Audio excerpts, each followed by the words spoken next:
ये विधाता हो समय आई। भैया रहुआ डांट में प्यार के हम समझ न पाऊनी, हमके माफ कर दे। हमरा से बहुत बड़ गलती हो गई। बाबूजी माई के गेला के बाद रहुआ हमके पलने पोसले बानी।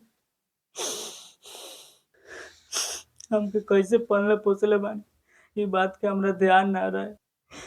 इतना बार तो माफ कर दे, एक बार और माफ कर दे भैया।